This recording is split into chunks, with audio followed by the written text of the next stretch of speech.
बवाल खड़ा हो गया था हिंदुस्तान में कि एक प्राइवेट कॉरपोरेशन को सेंट्रल गवर्नमेंट ने इक्विटी पे रिटर्न गारंटी किया। क्या जब चाइना ग्रो कर रहा था, जब चाइना इतना बड़ा बन रहा था, तो दुनिया में उसका दूसरा सबसे बेहतर ऑल्टरनेटिव इंडिया ही था। ये जो आइडिया है स्पेशल इकोनॉमिक जोन का, काफी कंट्रीज ने किया, लेकिन सक्सेसफुली जिस कंट्री ने इसको इम्प्लीमेंट किया है, जिसको एग्जीक्यूट किया है, वो है India has always been held up as an example of the alternative to China because the advantage of China was they became the factory of the world. उनकी पूरी टाउन्स जो थे, आपको सुन के हैरानी होगी, आश्चर्य होगा। मतलब सर, दुनिया में ऐसी और कोई जगह नहीं है जहां पे ये फोन असेंबल हो जाए सबसे कम कॉस्ट में। चाइना से बेहतर और कोई जगह नहीं।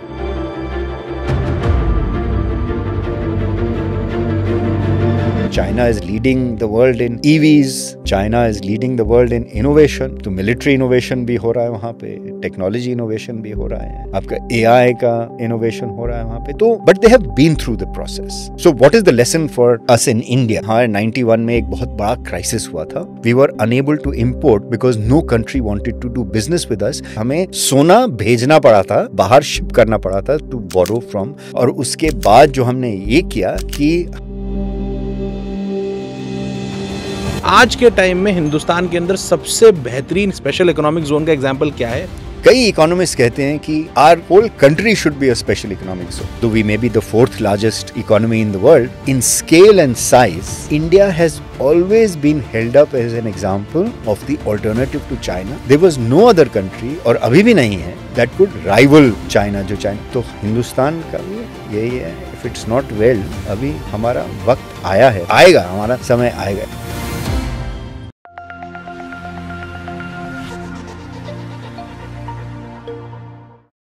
आज जिस पॉडकास्ट के लिए मैं आया था वो था स्पेशल इकोनॉमिक जोन का पॉडकास्ट। देश में कई ऐसे क्लस्टर्स बने, कई ऐसे जोन्स बनाए गए जहां हमने बिजनेस की ईज को बढ़ाया। ये बहुत ही सक्सेसफुल है या नहीं है, या होने जा रहा है, या वक्त लगेगा, इन बातों को समझने के लिए दुनिया में किसने इस काम को और हमसे बेहतर किया, उनसे हम क्या सीख सकते हैं। बहुत कुछ हम दुनिया को सिखाते भी हैं, क्या हम सीख सकते हैं। चाइना बहुत ही कमाल का देश है जब स्पेशल इकोनॉमिक जोन्स पे बात आती है।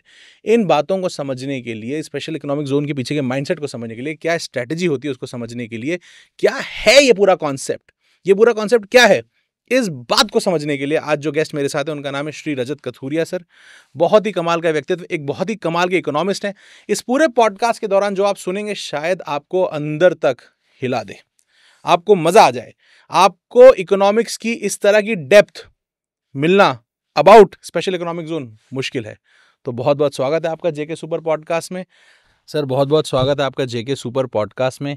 बहुत बहुत धन्यवाद अपना टाइम देने के लिए सर। आज हम एक बहुत ही कमाल के टॉपिक के बारे में बात करेंगे, स्पेशल इकोनॉमिक जोन। सर, मुझे इस टॉपिक के बारे में आप समझिए शून्य पता है। मुझे नहीं पता कि स्पेशल इकोनॉमिक जोन देश में क्या है। मुझे थोड़ा बहुत आइडिया है कि कुछ ऐसे जोन्स बनाए गए जहाँ पे बहुत सारी सुविधाएं बिजनेस के तहत दी जाती हैं। अब एग्जैक्टली हम इस समझने की कोशिश करेंगे कि स्पेशल इकोनॉमिक जोन इंडिया में, भारत में क्या है, कहाँ से ये कॉन्सेप्ट ओरिजिनेट होता है, दुनिया में क्या है, दुनिया में इसकी सक्सेस स्टोरीज क्या हैं, हम किस तरह इसकी सक्सेस को ऑप्टिमाइज करने के लिए काम कर रहे हैं। तो सर, आप इसके एक्सपर्ट हैं, मैं जानने का इच्छुक हूँ, तो अब इस पॉडकास्ट को शुरू करते हैं। आप लोग आ जाइए, साथ में एंजॉय करिए। आइए सर। जी, शुक्रिया। पहले तो thank you for having me at the JK podcast. जो आपने टॉपिक का जिक्र किया है, ये बहुत ही हिंदुस्तान के लिए बहुत ही इम्पोर्टेंट टॉपिक है। हालांकि अभी इतनी सक्सेस हमें नहीं मिली है स्पेशल इकोनॉमिक जोन में जितनी हम सोच रहे थे शुरू में। जिसका जब ये आगाज़ हुआ था, हमने सोचा था कि इसमें काफ़ी हमें सक्सेस मिलेगी, जीडीपी पे इम्पैक्ट हुआ है। लेकिन अगर हम कंपेयर करते हैं, इस पॉडकास्ट में चीन का बहुत जिक्र आएगा। जी सर, है ना? क्योंकि चीन का इसलिए जिक्र आएगा क्योंकि हम जब भी बात करते हैं एक विशाल देश की, एक ही जहन में देश आता है, वो है चीन। अब तो हमारी पॉपुलेशन भी उनसे ज़्यादा है, एरिया कम है, लेकिन ये जो आइडिया है स्पेशल इकोनॉमिक जोन का, आप समझिए कि काफ़ी कंट्रीज़ ने किया, लेकिन सक्सेसफुली जिस कंट्री ने इसको इम्प्लीमेंट किया है, जिसको एग्जीक्यूट किया है, वो है चीन। मास्टर किया उन्होंने। लेकिन आपका पहला जो सवाल था कि स्पेशल इकोनॉमिक जोन है क्या और क्यों ये कॉन्सेप्ट हमने हिंदुस्तान में इम्प्लीमेंट या लागू किया, ये है कि हिंदुस्तान बहुत बड़ा देश है। आई मीन 1 जब हमने शुरू किया था 1 बिलियन से ऊपर पॉपुलेशन थी, अब तो खैर 1.5 बिलियन की तरफ हम अग्रसर हो रहे हैं। 2050 में हम 1.5 बिलियन हो जाएंगे। देश की सबसे बड़ी तादाद में पॉपुलेशन, और वर्कफोर्स उस समय हमारी होगी 1 बिलियन। 1 बिलियन की वर्कफोर्स होगी 2050 में। मैं 2050 का इसलिए जिक्र कर रहा हूँ कि 2050 के बाद हम थोड़े डिक्लाइन में आ जाएंगे। अभी कुछ स्टेट्स में पॉपुलेशन घटनी शुरू हो गई है, लेकिन जो नॉर्थ के प्रदेश हैं अभी भी पॉपुलेशन बढ़ रही है। सर, आगे चलने से पहले मैं ये बहुत कमाल की बात आपने बोली, इसको थोड़ा समझना चाहूँगा कि 2050 के बाद हम डिक्लाइन में क्यों आएंगे? क्योंकि एज बढ़ती जाएगी, इस वजह से? एज बढ़ती जाएगी और जो फर्टिलिटी रेट होता है, जो रिप्लेसमेंट रेट होता है 2.1 का, वो कम हो रहा है, और वो कम हिंदुस्तान के लेवल पे वो कम हो जाएगा। अभी ऑलरेडी केरल, तमिलनाडु और कई जो साउथ के प्रदेश हैं उनमें फर्टिलिटी रेट कम हो चुका है, 2 के नीचे आ चुका है। लेकिन जो हमारा मोमेंटम है वो अभी हमें इंक्रीज ऑफ पॉपुलेशन की तरफ ले जा रहा है। फिर एक छोटा सा सवाल इसमें से मुझे आया, फर्टिलिटी रेट क्या होता है? फर्टिलिटी रेट होता है 2.1 का जो फर्टिलिटी रेट होता है कि कितने आप एवरेज एक फैमिली में कितने बच्चे होते हैं। अच्छा। तो एक 2.1 का जो आंकड़ा है वो रिप्लेसमेंट है कि आपकी जितने आपकी बर्थ रेट है और डेथ रेट वो जो मैच कर जाता है, तो आपका वो आंकड़ा स्टेबल रहता है। अब 2.1 के जब नीचे आ जाता है तो आपकी पॉपुलेशन मतलब घटनी शुरू हो जाती है। और आज की डेट में क्या है सर हमारी अभी ओवरऑल 2.12 के आसपास है, लेकिन जो सदर्न के देश हैं, जो सदर्न के प्रदेश हैं, उनमें 2 से नीचे आ चुकी है। और नॉर्थ में ऊपर ही है। नॉर्थ में अभी उससे ज़्यादा है, बैलेंस आउट हो रहा है। लेकिन 2050 में हमारी पॉपुलेशन पीक कर जाएगी और उसके बाद उस टाइम पे हमारी ओवरऑल जो होगी वो 2.1 से ऊपर चली जाएगी, नीचे आ जाएगी।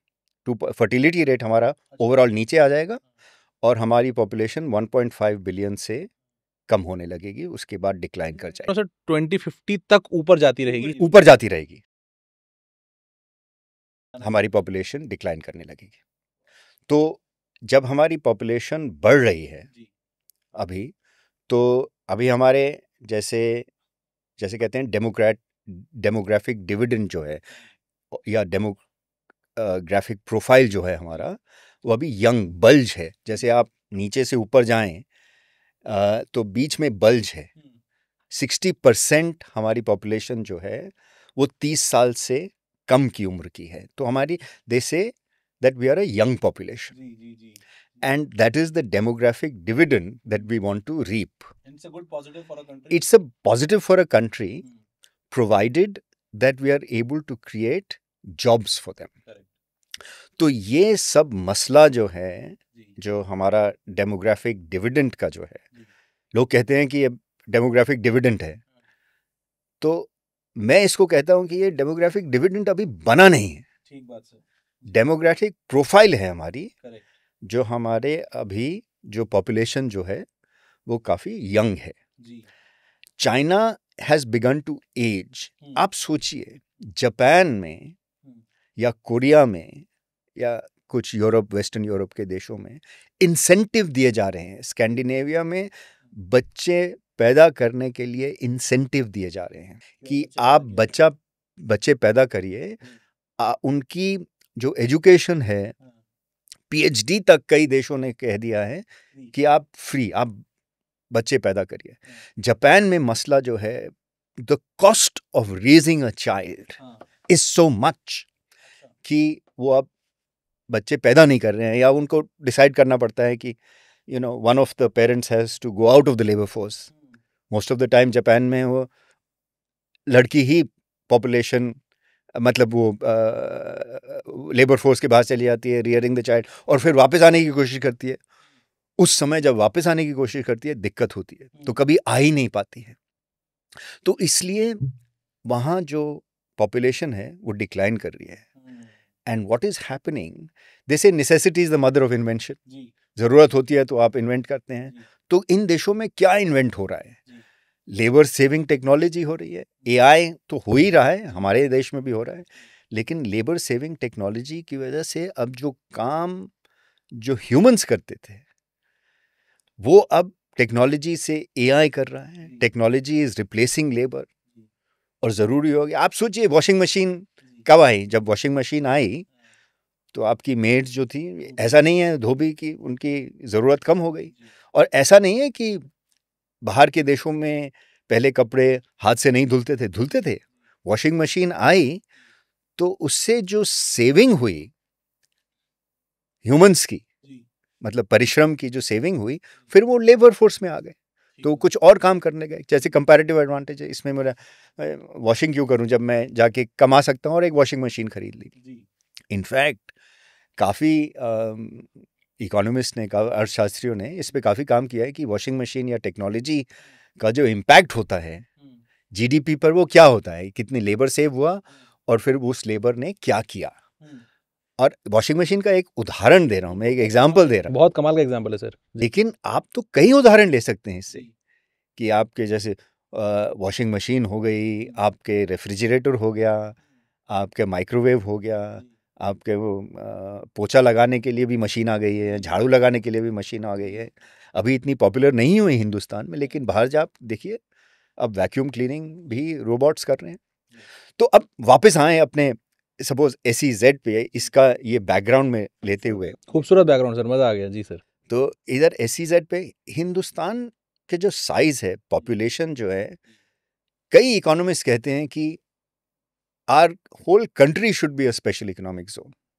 मतलब कि हम पूरी कंट्री में उसी तरह की सुविधाएं, उसी तरह का इंफ्रास्ट्रक्चर, उसी तरह का पानी, बिजली, कनेक्टिविटी, रोड्स, सब कुछ दे पाएं। इकोनॉमिस्ट यही कहते हैं कि आप चूज क्यों कर रहे हैं? आप मार्केट को डिसाइड कर दीजिए। आपका काम, गवर्नमेंट का काम, स्टेट गवर्नमेंट का, सेंट्रल गवर्नमेंट का काम ये है कि आप एक अच्छा इंफ्रास्ट्रक्चर बना के दे दें, और प्राइवेट सेक्टर आएगा करेगा जहाँ जहाँ उसकी मर्जी होगी, ऑर्गेनिक डेवलपमेंट होगा। लेकिन ये संभव नहीं है, this is not possible in India और in the world sir. Even in the world. I mean पूरी चाइना आप ले लीजिए, बेइंतहा वो उनकी जमीन है, तो पूरी देश में वो तो इंफ्रास्ट्रक्चर उस तरह का नहीं दे सकते जिस तरह का शेंजन में दिया उन्होंने। शेंजन की भी एक कहानी है, मैं बताऊंगा। शेंजन से सर शुरू करते हैं मेरे हिसाब से। तो एक मैं ये खत्म कर लूं कि तो हिंदुस्तान, पूरे हिंदुस्तान में आप उस तरह का इंफ्रास्ट्रक्चर नहीं दे सकते, तो इसलिए गवर्नमेंट ने ये सोचा कि हम कुछ ऑनक्लेव्स बनाते हैं कि हिंदुस्तान में डेवलपमेंट की बहुत ज़्यादा सख्त ज़रूरत है। हम कुछ ऑनक्लेव्स बनाएंगे जिसमें हम अच्छी सुविधाएं देंगे और इंफ्रास्ट्रक्चर वगैरह कनेक्टिविटी देंगे, और लोग आके फिर प्रोड्यूस करेंगे, और हमारी employment problem, export problem, foreign exchange problem, इन सब का कुछ हद तक हल निकलेगा। और मैं ये नहीं कह रहा कि नहीं निकला, लेकिन जैसे मैं पहले कह रहा था, जिस तरह से हमने सोचा था उस तरह से वो हुआ नहीं। वहाँ अभी पहुंच सकते हैं, लेकिन शेंजन एक जो उदाहरण है, एक एग्जाम्पल, जैसे हम अंग्रेजी में कहेंगे इट इज़ एन एग्जाम्पलार, जो एक शेंजन है। लेकिन शेंजन की कहानी भी है कि it's a special, you cannot replicate जो शेंजन में है, जो था, लोकेशन जो थी, वो हांगकांग के बिल्कुल बगल में है। तो हांगकांग एक बसलिंग इकोनॉमिक जोन, पोर्ट था, जो जब शेंजन की इस्टेब्लिशमेंट हुई 80s में, तो हांगकांग ऑलरेडी एग्जिस्टेड, और वो मल्टी स्टोरीड बिल्डिंग और बसलिंग इकोनॉमिक जोन। तो और उस समय हांगकांग चीन के हाथ में नहीं था, मतलब वो ट्रांसफर नहीं हुआ था, it had not become a special administrative region. तो वो चाइना दिखाना चाहता था, ये मैंने ये एकेडमिक काम नहीं है, ये एक वो जैसे लोग कहते हैं कि चाइना ये दिखाना चाहता था कि हम भी एक हांगकांग बना सकते हैं बिल्कुल उसके बगल में। और जब हांगकांग हमारी चीन की टेरिटरी में, when it is included, when it becomes a part of China, एक मिलता जुलता शहर, ट्विन जैसे कहते हैं, ट्विन सिटी शेंजन, और वाकई में बन चुकी है. It is in comparison with Hong Kong, it's pretty much up there. एक और है पुडोंग करके, शंघाई में एक डिस्ट्रिक्ट है, वो तो हांगकांग को भी पीछे छोड़ चुका है, पुडोंग. तो ये चाइना ने ठान ली थी कि हम ये बनाएंगे, और एक कंपटीशन था, जो आप कहते ना हो कि हमारा एक हांगकांग से हम compete करिए, हमारे सामने है, और बिल्कुल इसी तरह हम एक ये रेप्लिकेट करेंगे, एक बनाए. तो उन्होंने सारी सुविधाएं दी, वहाँ पे अपने लोग रीसेटल किए, लेबर पूल गया वहाँ पे, इंफ्रास्ट्रक्चर बनाया उन्होंने, रोड्स बनाए, कनेक्टिविटी बनाई, और शेंजन ने एक एक खड़ा हो गया. एक और मैं गया हूँ, मैं आपने क्या देखा वहाँ पे सर, एक बार उसे डिस्क्राइब करें सर आप. तो शेंजन जब मैं गया था, मैं तो 1985-86 में गया था शेंजन. मैं एज एन इकोनॉमिस्ट नहीं गया था. मैं चीन, आपको ध्यान में होगा कि चीन एक टेबल टेनिस सुपर पावर है. मैं हिंदुस्तान के लिए टेबल टेनिस खेलता था, तो मैं हिंदुस्तान की टीम, इंडियन टीम से एशियन चैम्पियनशिप खेलने गया था. शेंजन में हुई थी, 1986 की बात. आप इंटरनेशनल टेबल टेनिस प्लेयर हैं sir? I represented India, yes. Sir तो फिर आप शेंजन गए, आप एक इंटरनेशनल टेबल टेनिस प्लेयर हैं, सबके लिए ये बात बहुत ही कमाल की है. सर आप इंडिया को रिप्रेजेंट करने शेंजन गए, जी. तो वहाँ क्या एक्सपीरियंस है सर आपको, और उस जमाने में कहाँ था शेंजन? शेंजन, वही मैं कह रहा हूँ कि शुरू हुआ था उस समय. जो अभी तो मैंने तस्वीरें देखी हैं शेंजन की, तो उस समय शुरू हो रहा था कि उन्होंने प्लॉट्स वगैरह, रोड्स बन चुके थे, कुछ बिल्डिंग्स थी, लेकिन जिस तरह से अब बन रहा है, अब बन चुका है, उस तरह का नहीं था. इट वाज मोर लाइक, जैसे आप हांगकांग से जा रहे हैं, you only see skyscrapers there.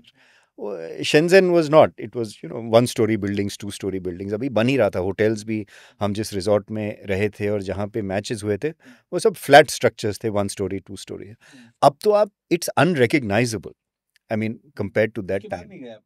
उसके बाद नहीं गया हूँ मैं बीजिंग गया हूँ, लेकिन शेंजन दोबारा नहीं गया 1986 के बाद. तो मेरा विजुअल जो एक्सपीरियंस है, जो मैं आंखों देखा एक्सपीरियंस जो है शेंजन का, वो 1986 का है. लेकिन तस्वीरें तो देखी हैं शेंजन की, और उन तस्वीरों से पता चलता है कि कितनी हद तक डेवलपमेंट हुई है. और एक और बात है कि आप मैं डेवलपमेंट इकोनॉमिक्स में, या जब आप डेवलपमेंट इकोनॉमिक्स की क्लास लेते हैं और प्रोफेसर आपको पढ़ाते हैं, तो मैं अमेरिका में, मेरे एक प्रोफेसर थे, और वो कभी डेवलपिंग कंट्री आए नहीं थे, और उन्होंने कभी दौरा भी नहीं किया था, देखी नहीं थी, लेकिन वो डेवलपिंग कंट्री पढ़ाते थे, डेवलपमेंट इकोनॉमिक्स पढ़ाते थे.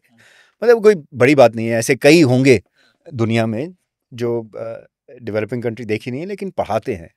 उनकी एक बात मुझे आज तक याद है, और ये तो बहुत साल हो गए हैं, कई 3-4 दशक बीत चुके हैं इस बात को, क्लास में 3 दशक.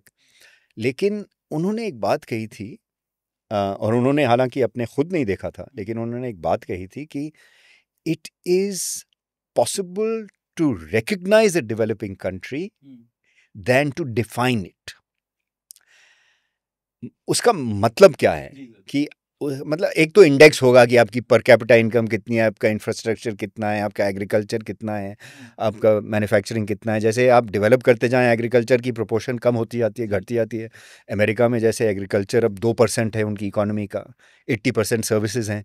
So that is a sort of a way of saying कि आप डेवलप हो रहे हैं. हिंदुस्तान में भी हमारा 50% था जब हमारी इंडिपेंडेंस मिली थी, हमारा 50% एग्रीकल्चर. आज एग्रीकल्चर घटते घटते 15% हो गया है, और आगे जाते कम हो जाएगा. तो हम उस लाइन की तरफ बढ़ रहे हैं. तो these are the industries of development. Manufacturing कितना है आपका, पर कैपिटा इनकम कितनी है, आप इसको डेवलपमेंट को डिफाइन, इंडेक्स, पैरामीटराइज कर सकते हैं.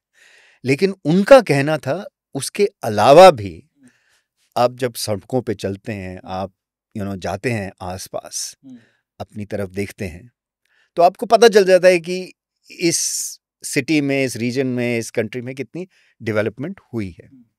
हिंदुस्तान में तो खैर there are pockets of development, and there are pockets of complete under development, अभी तक जहाँ कुछ पहुँचा ही नहीं है. आप कई देशों में, प्रदेशों में चले जाइए, आपको पता चल जाएगा कि कूड़ा पड़ा है, गार्बेज कलेक्शन नहीं हो रहा है, वगैरह वगैरह. एक ही शहर में सर आपको 2 मोहल्ले ऐसे मिल जाएंगे. ऐसे मिल जाएंगे, एग्जैक्टली. और मैं आपको एक बात बताऊंगा इसके बाद अबाउट एक इकोनॉमिस्ट ने हिंदुस्तान के बारे में क्या बोला था कई साल पहले, but let me complete this thought. मैं क्या कह रहा था, तो अब आप चाइना को देखिएगा। तो अब चाइना अगर आप चले जाएं तो in in many ways it is an upper income country now, but मेरे कहने का मतलब है कि आप इंफ्रास्ट्रक्चर अगर चाइना का देखेंगे तो आपको ये महसूस नहीं होगा कि China is now a developing country. It is a developed country. It महसूस होगा कि इतना शानदार उन्होंने इंफ्रास्ट्रक्चर खड़ा कर दिया है। शेंज़ेन तो है ही, जैसे बीजिंग चले जाइए, पुडोंग चले जाइए, गुआंगझो चले जाइए, किंगडाओ चले जाइए, चिंगडाओ चले जाइए, तो उनका जो इंफ्रास्ट्रक्चर है बेहतरीन बन चुका है। और इनफैक्ट उनकी सड़कें, उनके जो ट्रेन्स हैं, उनकी जो ये पोर्ट्स हैं, अमेरिका और कई वेस्टर्न देशों से कहते हैं लोग कि बेहतर हैं, क्योंकि अब वक्त आया है यूरोप में और अमेरिका में रिफर्बिश, रेनोवेट करने का। बिकॉज 60 में बहुत पहले बना था, अब रोड्स को दोबारा बनाना है, दोबारा ले करना है, तो वो अब उतनी तेज़ी से नहीं हो रहा, क्योंकि आर्थिक मंदियां चल रही हैं कई देशों में, यूरोप के, अमेरिका में भी अब थोड़ा सा हो रहा है, लेकिन उनका इंफ्रास्ट्रक्चर उस हद तक रेनोवेट, रिफर्बिश नहीं हुआ है। आप देखिए अभी हाल ही में फ्लड्स आ गए हैं टेक्सास में, न्यूयॉर्क में, तो उनको अपग्रेड करना है। लेकिन अगर आप चाइना चले जाएंगे तो आपको लगेगा कि ये शानदार state of the art infrastructure in लोगों ने बना लिया है। तो मेरे कहने का मतलब ये है कि हम लोग जैसे कहते हैं कि डेवलपमेंट क्या चीज़ है, एक तो देख के भी हम कह सकते हैं कितनी डेवलपमेंट हुई है, बाकी आंकड़ों से भी एक इंडेक्स बना सकते हैं। तो हालांकि हिंदुस्तान तो अभी डेवलपिंग ही है। हमारी पर कैपिटा इनकम 3,000 तक जा रही है, although we may be the 4th largest economy in the world, but in terms of per capita income हम पीछे हैं, अभी काफ़ी हमें आगे जाना है। लेकिन एक बात मैं आपको जैसे कह रहा था कि हिंदुस्तान और ये स्पेशल इकोनॉमिक जोन पे भी इट सॉर्ट ऑफ रेलेवेंट, कि आप पूरी देश को तो आप डेवलप नहीं, मुंबई नहीं बना सकते, आप पूरे देश को पुणे नहीं बना सकते या दिल्ली नहीं बना सकते, राइट? आप पॉकेट्स में डेवलपमेंट होगी। एक जॉन रॉबिन्सन, एक अर्थशास्त्री थी कैम्ब्रिज की, वो आई थी हिंदुस्तान 1960s में। आप मानेंगे नहीं, उन्होंने उस समय एक बात कही थी, आज भी वो बात रेलेवेंट है, वैलिड है। और उन्होंने क्या कहा था कि everything that you can say about India, the exact opposite is also true at the same point in time. क्या बात। तो ये तो आपने भी कहा जी, जी। कि आप देख लीजिए, एक दो मोहल्ले में देख लीजिए, दिल्ली में देख लीजिए, मुंबई देख लीजिए, कलकत्ता देख लीजिए, कहीं देख लीजिए कि, और SEZs का यही इंस्पिरेशन था कि हम पॉकेट्स में डेवलप करेंगे और फिर उसका जो स्पिल ओवर मल्टीप्लायर इफेक्ट होगा, एक्सपेंशन होगा, और फिर हम पूरे देश को एक अच्छा स्पेशल इकोनॉमिक जोन बना सकते हैं। लेकिन वो हुआ नहीं, कई कारण हैं। मुझे लगता है एक मेजर कारण, जो आपने पूछा था कि हम कहाँ पहुँचे हैं स्पेशल इकोनॉमिक जोन में, कई कारण हैं। One of the major reasons is it's not the fault of policy. I think policy तो हम अच्छी बना ही लेते हैं, क्योंकि हमारे ह्यूमन कैपिटल पॉलिसी बनाने में अच्छे हैं, लेकिन हमारा एग्जीक्यूशन जो है चाइना के मुकाबले उतना अच्छा नहीं है। तो हम काफ़ी फेल हो जाते हैं, और फिर शॉर्टकट्स लेने की जो हम वो कई बार वो जो हाँ इंटेंसिटी है वो भी है एक बार, तो इसलिए हम sort of थोड़ा सा we are not able to meet our objectives, but I think some special economic zones have been successful.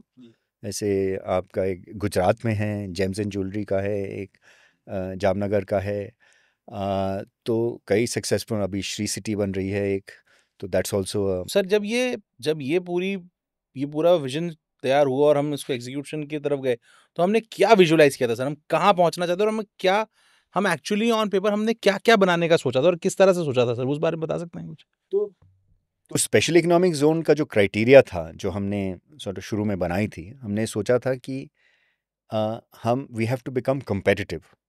हमारे 91 में एक बहुत बड़ा क्राइसिस हुआ था, शायद आप लोग तब बच्चे थे या पैदा ही नहीं हुए थे। हाँ तो 91 में हमारा एक बैलेंस ऑफ पेमेंट्स क्राइसिस हुआ था, जिसमें हमारी फॉरेन एक्सचेंज की बहुत ज़्यादा दिक्कत हो गई थी। हमें सोना भेजना पड़ा था, बाहर शिप करना पड़ा था टू बोरो फ्रॉम।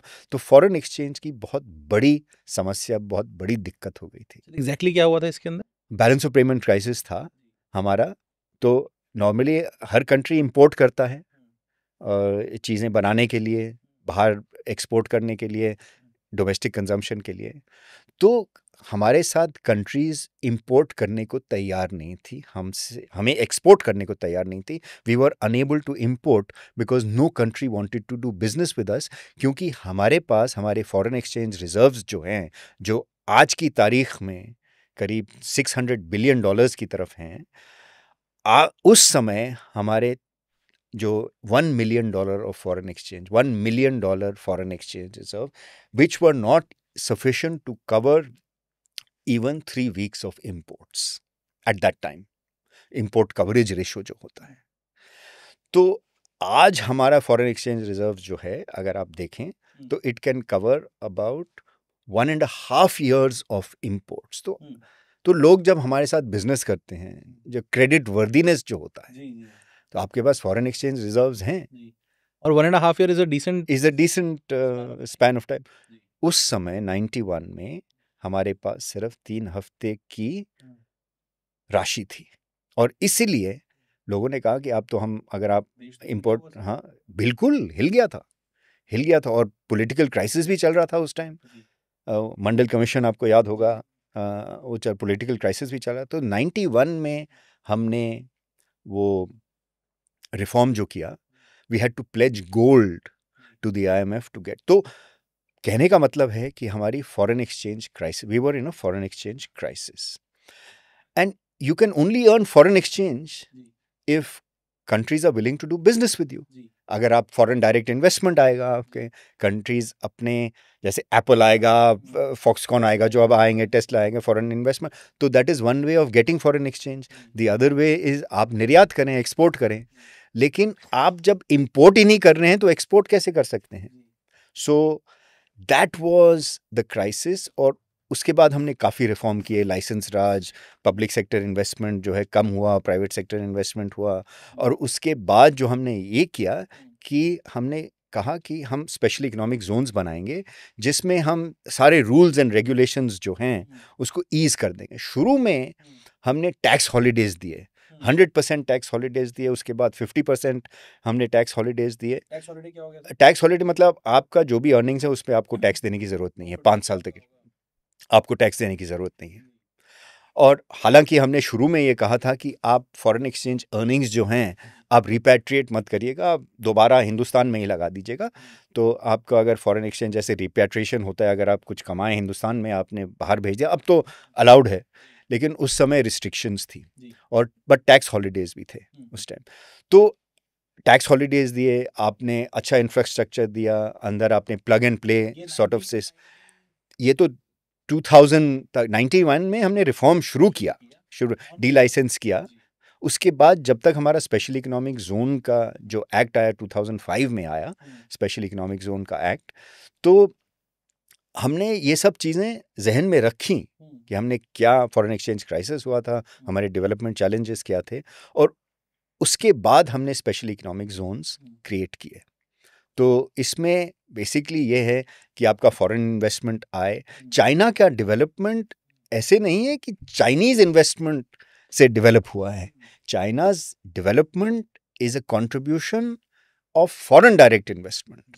और एक चीज़ मैं आपके सुनने वालों को कह दूं कि एकेडमिक्स जो हैं हिंदुस्तान के और बाकी देश के, कि कंपेयर करते हैं हिंदुस्तान और चाइना को, बहुत कंपैरिजन्स है। और चाइना में फॉरेन डायरेक्ट इन्वेस्टमेंट आसानी से आ गया, और उन्होंने एक साल में $100 billion plus foreign direct investment आया है उनका। हिंदुस्तान में सबसे ज़्यादा 50-60 बिलियन डॉलर आया है, उससे ज़्यादा नहीं आया। बट चाइना ने 30 साल तक बहुत ज़्यादा फॉरेन इन्वेस्टमेंट आया है। So a lot of people say that China's development was due to, in large part due to FDI। ऐसी कोई कंपनी, फॉर्च्यून 500 कंपनी नहीं है जो चाइना में नहीं है। सो फॉरेन डायरेक्ट, अब हिंदुस्तान में क्यों नहीं हुआ? मैं भी यही समझना चाह रहा हूँ सर, कि ऐसा क्यों नहीं हुआ? एक तो यह है कि कहते हैं कि चाइना में डोमेस्टिक इंडस्ट्री थी नहीं, जी। उनकी अपना कुछ नहीं था. हम्म, They had no domestic industry and therefore they had no champions within that were preventing outside investment for coming in. अच्छा, तो ये कहते हैं, मतलब ये एकेडमिक्स कहते हैं कि हिंदुस्तान में उस तरह का फॉरेन डायरेक्ट इन्वेस्टमेंट नहीं आया क्योंकि प्रेशर था. हमारे अपने इंडस्ट्रियलिस्ट थे, वो तो ब्रिटिश के ज़माने से थे और इंडिपेंडेंस पे थे, बहुत इंडस्ट्रीज थी. तो एक कहने का मतलब है कि that is why foreign direct investment had no pressure. Sir Chinese करते क्या थे उसके पहले? No, China was agriculture economy और उनका वो कल्चरल रेवोल्यूशन हुआ था. उनका कितना रह गया है सर? उनका कितनी एग्रीकल्चर उनका कितना रह गया है? उनका भी 10% से कम ही हो गया है. मैं एग्जैक्ट आंकड़ा मुझे पता नहीं है अभी, बट उनका 10% से कम ही हो गया. सर एक चीज़ मैं आपसे और पूछना चाह रहा था, ये मेरी अंडरस्टैंडिंग के लिए, कि क्या एग्रीकल्चर इतना कम होना एक्चुअली में एक अच्छी चीज़ है एक देश के लिए? आप देखिए कि एग्रीकल्चर जो है अच्छी बात, मतलब it's relative in the sense कि आप देखिए कि आपका जीडीपी बढ़ रहा है, आप सपोज आप $3 ट्रिलियन इकोनॉमी हो गए हैं जैसे, या $4 ट्रिलियन इकोनॉमी हो गए हैं, तो उसका 15% भी काफी होता है. अच्छा, हाँ. तो आप, ऐसा नहीं है कि एग्रीकल्चर इज श्रिंकिंग अच्छा, इन वैल्यू. समझ गया सर. एग्रीकल्चर, अमेरिका अभी 2% के साथ भी पूरी दुनिया को खिला सकता है, और मतलब काफी प्रोड्यूस करता है, एक्सपोर्ट भी करता है. 2% है एग्रीकल्चर, आपकी इकोनॉमी का 2%. लेकिन आपकी इकोनॉमी का 2% है, लेकिन तो आज भी बहुत बहुत प्रोडक्शन है. जी. और एग्रीकल्चर की एक और चीज है कि आप जैसे खाना है, खाना पीना, प्रोसेस्ड फूड्स वगैरह, आप कितना खा लेंगे? इसको जार्गन में अगर मैं बताऊं, थोड़ा सा जार्गन यूज करें तो बच्चे जो हैं आपके सुन रहे हैं तो शायद कुछ उनको अंडरस्टैंडिंग हो. इनकम इलास्टिसिटी ऑफ डिमांड जिसको कहते हैं, कि जब आपकी तनख्वाह जब बढ़ जाती है, आप किन चीज़ों को कंज्यूम करते हैं? आप सर्विसेज ज़्यादा कंज्यूम करते हैं, आप हॉलीडेज लेंगे, आप जाके सर्विसेज कंज्यूम करेंगे, आप घूमना चाहेंगे, आप लग्जरी आइटम्स खरीदेंगे. एग्रीकल्चर पे आपका जो बजट होगा बस थोड़ा सा बढ़ सकता है, लेकिन उतना बढ़ेगा नहीं. खाना उतना ही खाएंगे, आप महंगी जगह खा लेंगे. जी जी. तो वो इनकम इलास्टिसिटी ऑफ डिमांड. तो ये तय है कि जब कंट्रीज बढ़ेंगी, डेवलप होंगी, इनकम बढ़ेगी, तो आपका परसेंटेज ऑफ एग्रीकल्चर जो है वो कम होता जाएगा. और हिंदुस्तान में भी हो रहा है. आप देखें कितना एग्रीकल्चरल लैंड जो है, इंडस्ट्रीज बन गई हैं. जो हमारा इंडस्ट्रियल, जो एग्रीकल्चर लैंड अंडर एग्रीकल्चर था, जो 1947 में था, और अब बहुत कम है, लेकिन प्रोडक्शन ज़्यादा है. एक तो टेक्नोलॉजी की वजह से, और दूसरा हमने टेक्निक्स, इंटेंसिव टेक्निक्स आ गई हैं. तो it's not that the production has come down or the value has come down. It's just the percentage of contribution in GDP has come down. और ये हर देश में ऐसा ही होता है. सर स्पेशल इकोनॉमिक जोन फिर हम 2000 कुछ में हमने 2005 में एक एक्ट बनाया, और अब हमें ये महसूस हो रहा है कि जो हमने टैक्स इंसेंटिव दिए थे, फिस्कल जिसको कहते हैं, वो अब हो चुके हैं. एक हमें अट्रैक्ट करना था, हमने काफ़ी हद तक अट्रैक्ट कर लिया. अब हिंदुस्तान में काफ़ी कंपनीज आ गई हैं बाहर की, and India is a big market. तो जैसे एफडीआई क्यों आता है एक देश में, अगेन इकोनॉमिस्ट ने इसको डिफाइन किया हुआ है. एक मार्केट सीकिंग होता है, एक रिसोर्स सीकिंग होता है, और एक एफिशिएंसी सीकिंग होता है. मार्केट सीकिंग एफडीआई तो आता ही है हिंदुस्तान में, क्योंकि हमारा इतना बड़ा मार्केट है. मार्केट से तो हम यहाँ आके बनाएंगे भी और बेचेंगे भी. रिसोर्स सीकिंग है, हिंदुस्तान के पास रिसोर्सेज होंगे, चीप लेबर है. और एफिशिएंसी सीकिंग, मतलब हम हिंदुस्तान में अगर आएंगे तो हमारा खर्चा कम होगा. We can produce at a lower cost, we can produce at scale. जैसे जब आप स्केल में प्रोड्यूस करते हैं तो आपका एवरेज कॉस्ट जाहिर है कि कम होगा, तो एफिशिएंसी भी बढ़ेगी, आपके रिसोर्सेज भी हैं आपके पास, और आपका मार्केट भी है. ये तीनों पैरामीटर पे सर चाइना शायद हमसे बेहतर था. बहुत बेहतर था. अब हम अप्रोच कर रहे हैं, क्योंकि चाइना का लेबर कॉस्ट बढ़ रहा है, हमारा लेबर कॉस्ट भी बढ़ेगा, लेकिन इतना नहीं. बढ़ रहा है, हमारे रिसोर्सेज अच्छे हैं, हमारे मार्केट भी है हमारा, वी आर मोटा मोटी हम 4th लार्जेस्ट इकोनॉमी हैं दुनिया के, मिडिल क्लास काफ़ी पावरफुल है हमारी, तो परचेजिंग पावर है। लेकिन चाइना में the advantage of China was that they became the factory of the world. उस समय जब स्पेशल इकोनॉमिक जोन जैसे शेंजेन बना, उनकी पूरी पूरी टाउन्स जो थे, आपको सुन के हैरानी होगी, आश्चर्य होगा, they were cities that produced only buttons। आपके कमीज के बटन हैं तो एक city was called the button city, एक city was called the lighter city, एक सिटी was called that। ऐसे उन्होंने स्केल में बनाया है। आप दुनिया की फैक्ट्री ऐसे थोड़ा ना बन सकते हैं, तो ऐसे मतलब कहीं भी बटन लग रहे हैं तो चाइना चाइना में बन रहे हैं। आपके लाइटर बेच, सिगरेट लाइटर जो होते हैं, सिटी का नाम रखा हुआ था, मतलब इन कॉन्वर्सेशन लाइटर सिटी। मतलब ये स्केल आप इमेजिन नहीं कर सकते। That was the scale of Chinese production की इतनी। तो चाइना में, और एक और, चाइना में ऑफ कोर्स सेंट्रल उनके डायरेक्टिव्स आते थे, मतलब पार्टी से डायरेक्टिव आते थे, लेकिन उन्होंने एक अच्छी चीज ये की थी, उन्होंने उनको बोल दिया था, वो टाउन एंड विलेज काउंसिल्स जो थे, उनके मेयर्स जो होते हैं सिटीज के, टाउन एंड विलेज, कि आप करिए, आप compete करिए। सो एक कंपटीशन, जैसे हम कहते हैं ना कि हमारा फेडरलिज्म है यहाँ पे, कंपेटिटिव फेडरलिज्म, स्टेट्स हमारे compete करेंगे एक दूसरे के साथ। जैसे बिहार में उनके चीफ मिनिस्टर गए जापान, कहा कि आप बिहार में निवेश करिए या महाराष्ट्र में निवेश करिए।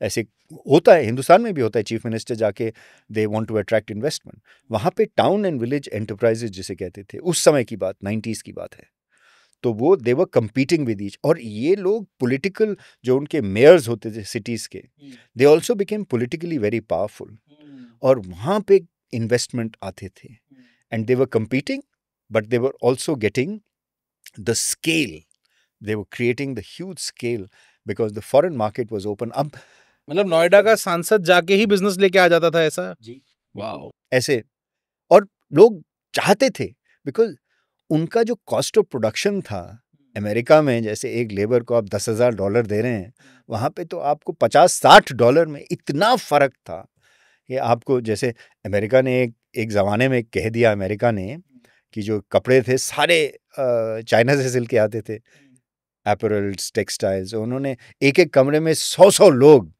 खचाखच भरे हुए और प्रोड्यूस कर रहे हैं। तो अमेरिका ने कह दिया कि they are violating labour standard, they are violating ILO standards, international labour organisation के जो स्टैंडर्ड्स होते हैं, इनको ब्रेक्स नहीं देते हैं, इनको एनवायरनमेंट इनका जो है काम करने का वो ठीक नहीं है, ये क्रैम्प्ड हैं एक कमरे में, स्वेट शॉप्स कहते थे जिसको, चाइना में स्वेट शॉप्स हैं।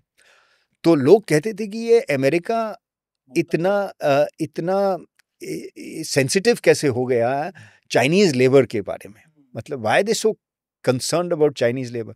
तो काफी लोगों ने कहा it's not concern about Chinese labour, it's concern about their own competitiveness, they were losing competitiveness। तो जो चाइना के अगेंस्ट जो अमेरिका में और जो यूरोप में अभी जो सेंटिमेंट्स हैं, उस जमाने में थे, अभी भी हैं, कि they are taking away our jobs, they are so competitive, will never be as competitive as China। so वो जो उनके ख्याल में, दिमाग में ये बातें थीं, उस समय ये स्वेट शॉप्स की, ये जो दे आर competing unfairly, ये because they don't respect labor standards and we do, तो taking the moral high ground कि हम तो लेबर स्टैंडर्ड्स रिस्पेक्ट करते हैं, वो नहीं करते, इसलिए दे आर मोर कम्पिटिटिव। आप सोचिए, इस बात को आप ख्याल में रख के सोचिए कि there are even today China is more competitive in many ways. तो अब प्रेसिडेंट ट्रम्प क्या कह रहे हैं? प्रेसिडेंट ट्रम्प कह रहे हैं ये are more competitive because they steal our intellectual property, they don't pay for intellectual property, they don't respect intellectual property regime, but we respect and they don't, so therefore we must impose tariff barriers on them। मतलब हो सकता है ये सच हो सकता है कि America China के साथ कुछ चीज़ों में compete नहीं कर सकता है।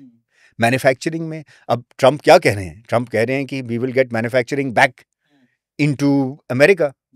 इतना आसान नहीं होगा, क्योंकि मैन्युफैक्चरिंग का जो फैक्ट्री है दुनिया की, वो तो चाइना में है, और they are very competitive. Value chains बन चुके हैं। One of the important things of special economic zones is आपकी कनेक्टिविटी क्या है।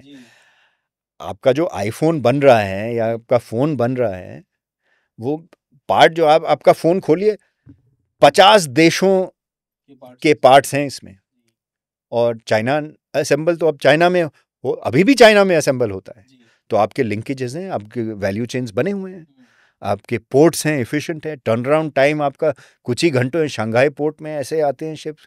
मतलब सर, दुनिया में ऐसी और कोई जगह नहीं है जहाँ पे ये फ़ोन असेंबल हो जाए सबसे कम कॉस्ट में।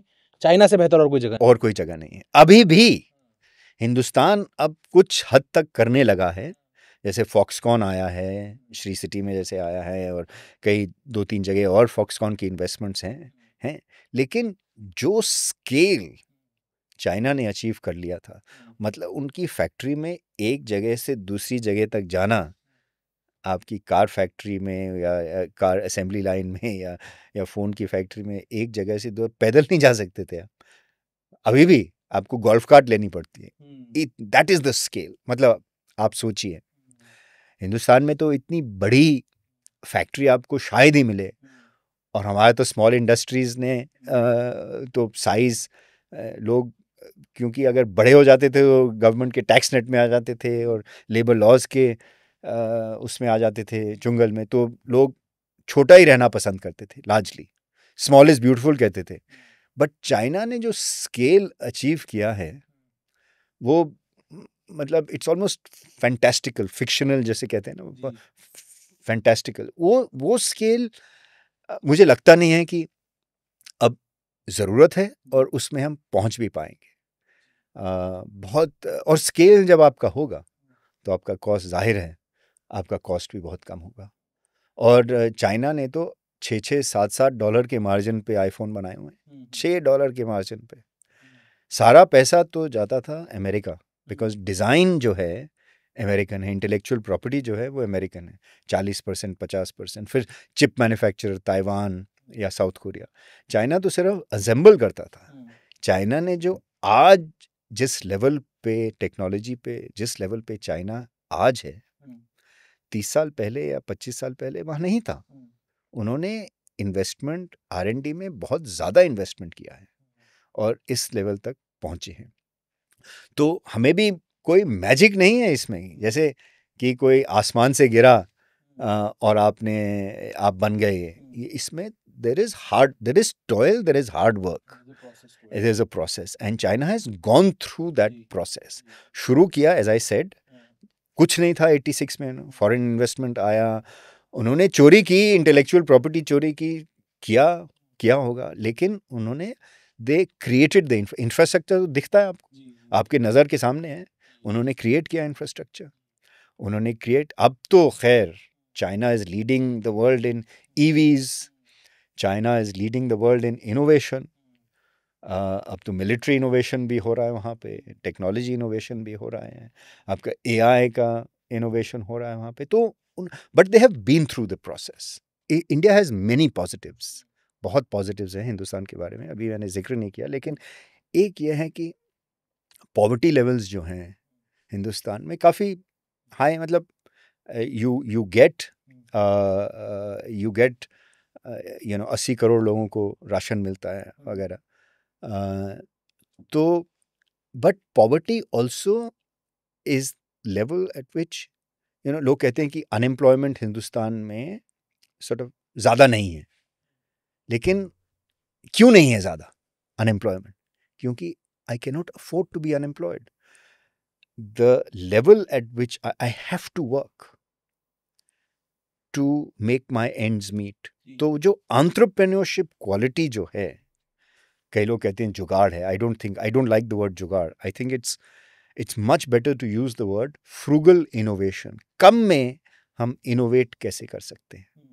मोबाइल बैंकिंग जो है, जो DPI है, वो हिंदुस्तानी क्रिएशन है जी to a large extent, and we are trying to export it to the rest of the world, क्योंकि it was the necessity as I am saying made us do these things. तो entrepreneurship जो spirit है, अगर आप सोच लें जो America में सारे सीईओ आईटी कंपनी के हिंदुस्तानी हैं, क्यों वहाँ क्यों हैं? हिंदुस्तानी हैं, पढ़ के भी यहाँ से गए, तो एंटरप्रेन्योर्स बने हैं. तो that spirit is that, you can't say that we are lacking. It's just that we don't have the sort of environment in order to be able to leverage that talent. So I think India has a lot of positives, including the spirit of entrepreneurship that our people have, whether it's due to necessity, whether it's due to inspiration. बहुत positives हैं. इसको leverage करने की ज़रूरत है इनको. हाँ. अब बात करते हैं स्पेशल इकोनॉमिक जोन के. देश में तकरीबन 300 ऐसे जोन्स बनाए गए. सर, आपने इतनी क्लोजली इसको देखा है, आप इतनी क्लोजली इसको समझते हैं. जो अच्छे जोन्स हैं उनके बारे में तो बात करें, जो खराब जोन्स हैं उनको एक बार के लिए छोड़ देते हैं, जो ऑलरेडी डेवलप्ड हो रहे हैं, जो कभी पहुंचेंगे वहाँ. आज के टाइम में हिंदुस्तान के अंदर सबसे बेहतरीन स्पेशल इकोनॉमिक जोन का एग्जाम्पल क्या है, और क्या वजह है कि वो इतना कमाल का एग्जाम्पल है, और क्या है वो मॉडल जिसपे हम बाकी चीज़ों को बेस कर सकते हैं? इसमें से आपको एक एग्जाम्पल दें और थोड़ा डिटेल में समझाएं कि उसको वो क्यों इतना कमाल का स्पेशल इकोनॉमिक जोन है. सर, जो सबसे सक्सेसफुल दो हैं, जी. जब सबसे सक्सेसफुल हुए हैं, एंड देयर रीजंस. एक तो सिंगल प्रोडक्ट, ये जामनगर में पेट्रोलियम रिफाइनिंग का एक स्पेशल इकोनॉमिक जोन था. तो एक वहाँ पे we are supplying to the rest of the world. Crude oil हम इंपोर्ट करते हैं और पेट्रोलियम प्रोडक्ट्स हम एक्सपोर्ट करते हैं, और क्रूड ऑयल रिफाइनिंग में वो बहुत ही सक्सेसफुल है. नाउ द रीज़न क्या है? बिकॉज इंफ्रास्ट्रक्चर बहुत अच्छा, रिलायंस ने वहाँ बहुत बेहतरीन इंफ्रास्ट्रक्चर लगाया. दे employed very good quality people, and they got the benefit of land. So land acquisition हुआ, उन्होंने इंफ्रास्ट्रक्चर बनाया. So और एक दूसरा एग्जांपल जो है जेम्स एंड ज्वेलरी का, जो स्पेशल इकोनॉमिक जोन है, that is doing really well, जो मुंबई में जो है. तो उसमें भी डायमंड्स इंपोर्ट होते हैं, कटिंग एंड पॉलिशिंग जो है. तो these are India's core strengths, जिसे कहते हैं कि जो लेबर, इसमें लेबर कॉस्ट एडवांटेज भी है और स्किल्स भी हैं. तो the reason why they have been successful is that, of course, there's a long period of sort of skill development, as well as a lot of things came together in an organic way and helped this happen. Special economic zones जो हैं are largely an artificial construct. आप समझ रहे मैं क्या कह रहा हूँ? आर्टिफिशियल मतलब आपने एक जगह ले ली, आपने सोचा कि इधर मैं ये बना देता हूँ. मार्केट नहीं डिसाइड कर रहा है कि आप डिसाइड करने. ऑफ कोर्स आपने सारे अपने पैरामीटर्स वगैरह आपने सब इवैल्यूएशन कर लिया कि यहाँ स्पेशल इकोनॉमिक जोन मैं बनाऊंगा. बैंगलोर जैसे is not a special economic zone, but Bangalore is a cluster of IT. वो कैसे बना? It's not as if government ने आके बनाया, वो खुद ऑर्गेनिकली ग्रो किया. हैदराबाद बनाया, लेकिन ये अपने आप बन गया ऑर्गेनिकली. और कई क्लस्टर्स जो हैं ऑर्गेनिकली बने. आपको पता नहीं, आप बहुत यंग हैं, आपको शायद पता है, जैसे फैजाबाद है, वो बनाया थोड़ी ना गया, ग्लास क्लस्टर है वो, बट स्किल्स हैं वहाँ पे, लोग हैं. खुर्जा है, it exports to the rest of the world. Moradabad है, ब्रास क्लस्टर है, स्किल्स हैं. तो ये organically one district one product उसी के आइडिया है, लेकिन वो आर्टिफिशियली होगा. ये अपने आप बने हैं. They were because of the conditions that happen to exist at that place at that point in time. So success of a special economic zone जो आप कह रहे हैं, there are many factors that contribute to it. Many factors. It won't be one successful factor. Many. So whether the labor pool is there, whether the skills are there, whether you've got the appropriate connectivity, you've got the logistics, you've got land acquisition has happened, etc. काफी factors.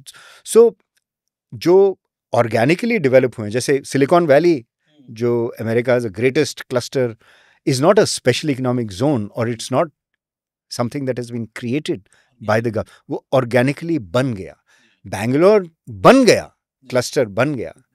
And वो cluster क्या है? Cluster is a special zone where अगर आपको कुछ खरीदना हो या आप कुछ बेचना हो, आप कहाँ जाएंगे? वहीं जाएंगे जहाँ होता है। लेकिन अब बैंगलोर या सिलिकॉन वैली का प्रॉब्लम हो चुका है। क्या प्रॉब्लम है कि अब सैचुरेट हो गए। Now you have to look for alternatives.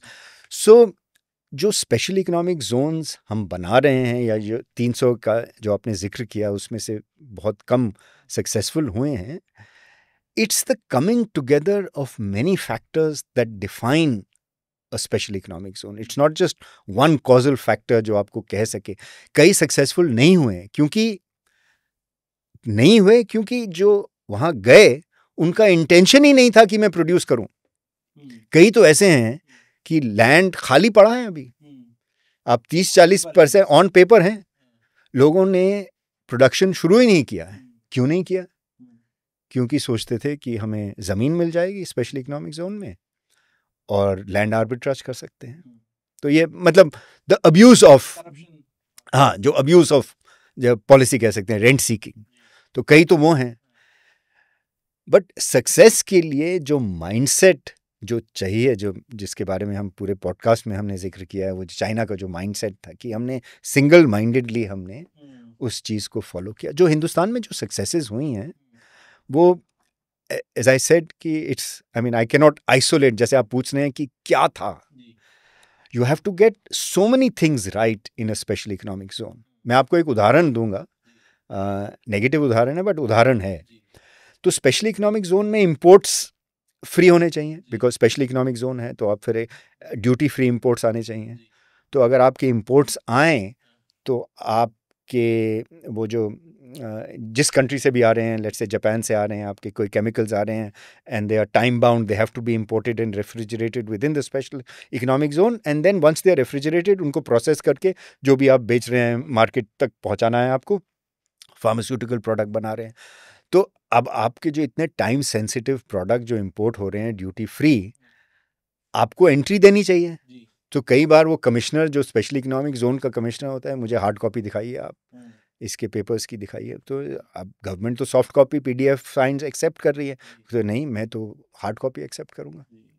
तो अगर आपने ऊपर से तो पॉलिसी बना ली, आपने स्टेट में भी बात कर ली, लेकिन जो आपका कमिश्नर ग्राउंड लेवल पे है, अगर वो पॉलिसी या तो उसके जहन में नहीं है, वो डायरेक्टिव आया ही नहीं, या वो करना ही नहीं चाहता, तो इस बात, तो अब क्या करेंगे आप? और वो टाइम सेंसिटिव है, आपका केमिकल आ रहा है, आपको फार्मास्यूटिकल प्रोडक्ट बनाना है, आपको रेफ्रिजरेट करना है, और आपको अगर एंट्री नहीं मिल रही है उसमें, तो आपका तो वक्त ज़ाया हो गया। तो आई मीन उदाहरण है, I am not saying that this is ऐसा होता है, जरूरी नहीं है, लेकिन ऐसा तो हैं, कई फैक्टर्स हैं जो अब कई साल का, हमें 2 दशक का, 2 डेकेड्स का एक्सपीरियंस है स्पेशल इकोनॉमिक जोन में। कई सक्सेसफुल आईटी वाले, तो आप पूछ रहे हैं क्या successful? IT is a great success. Information technology and information technology enabled services, great success. India is exporting services to the rest of the world. तो जामनगर और जेम्स के अलावा ITES काफ़ी सक्सेसफुल हुए हैं, लेकिन इनको स्पेशल इकोनॉमिक जोन में लोकेशन की ज़रूरत। आईटी सर्विसेज तो कहीं भी लोकेट हो सकती हैं। क्यों? आपके जो टैक्स बेनिफिट्स, अब जैसे गवर्नमेंट कह रहा है कि अब we are not going to focus on tax. See, as an economist, अर्थशास्त्री की तरह अगर सोचें आप, tax benefits can not be the reason why people will come. Tax, अगर आप प्रॉफिट ही नहीं करेंगे तो टैक्स का क्या मतलब हो? Tax can be a force multiplier, it cannot be the foundation on which you set up a company. आपकी सुविधाएं इतनी कमाल की होनी चाहिए कि आदमी थोड़ा टैक्स दे भी दे। राइट, और वो चाइना का एग्जाम्पल है। लेकिन अगर आप टैक्स देंगे, टैक्स हॉलिडे देंगे, अब तो शायद गवर्नमेंट इसको फेज आउट कर रहा है, लेकिन शुरू में ज़रूरी समझा सरकार ने कि हमें टैक्स बेनिफिट, अदरवाइज लोग आएंगे नहीं।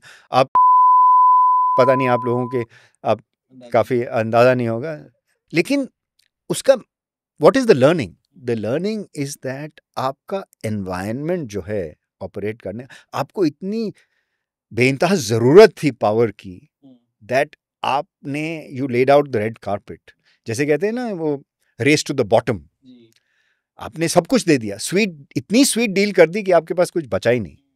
तो हम उस माहौल में नहीं है अभी। हम, मेरे कहने का मतलब है कि टैक्स बेनिफिट्स जो हमने दिए टू अट्रैक्ट इन्वेस्टमेंट दिए, लेकिन they can not be the rational in the 21st, middle of the early quarter of the 21st century, to invite a foreign investor to come into the country. It can be a side attraction.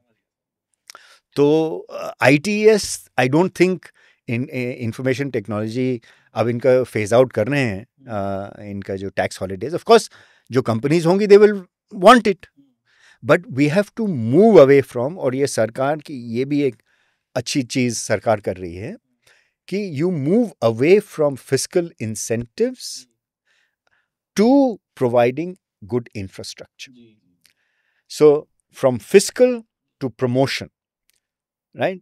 Don't give fiscal incentives, give good infrastructure, give good connectivity. इतनी efficiency दे दीजिए कि आपका पैसा इतना बन जाए कि आप टैक्स देने में आपको इतना परेशानी ना हो। और आप ट्रेड फैसिलिटेशन जिसको कहते हैं, फैसिलिटेशन, क्लियरेंसेस जल्दी करिए, सिंगल विंडो जो आप बनाई हैं उसको make that the norm, late those things happen very very quickly.